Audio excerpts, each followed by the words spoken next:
Votre spécialiste en communication de crise, il est incontrôlable, Alexandre Benalla? Ben voilà. Oui, mais ça. c'est pas parce que dans les crises, il y a souvent l'une des parties qui est totalement acharnée contre l'autre. Mais c'est pas grave. Et tous les jours, on gère des crises qui sont très graves et bien plus graves que ce fait divers qui aurait dû être réglé dès qu'il a été révélé. La vérité, et je pense qu'il faut envoyer un message très clair aux conseillers d'Emmanuel Macron.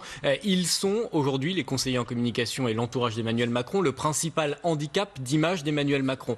À faire diffuser la parole comme ils viennent de le faire, ils aggravent la crise. Ils jettent eux-mêmes le président de la République dans la fosse. Il faut arrêter de faire parler le président de la République. Si le président de la République il a des choses à le dire, qu'il les dise. Et d'ailleurs, sa parole, elle est nécessaire sur le sujet puisque cet ancien collaborateur, il le met personnellement en cause. Mais il faut arrêter de créer cela. On a quand même depuis quelques jours une succession de grands n'importe quoi à l'Élysée.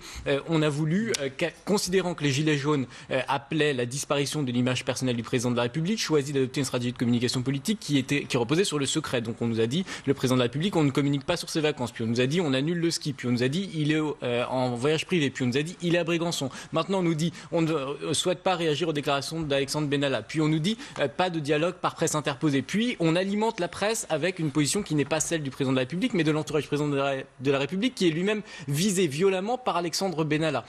Ça suffit, parce que ici, on est en train d'attirer le président de la République, qui n'a pas besoin de ça aujourd'hui, dans le syndrome Leonarda, c'est-à-dire qu'on fait dialoguer le président de la République malgré lui à un niveau qui n'est pas le sien. Donc si je vous suis, il ne faut pas qu'il réagisse. Mais il commet ici une faute professionnelle, ces communicants. Tout simplement, il faut les appeler à la raison, ça suffit.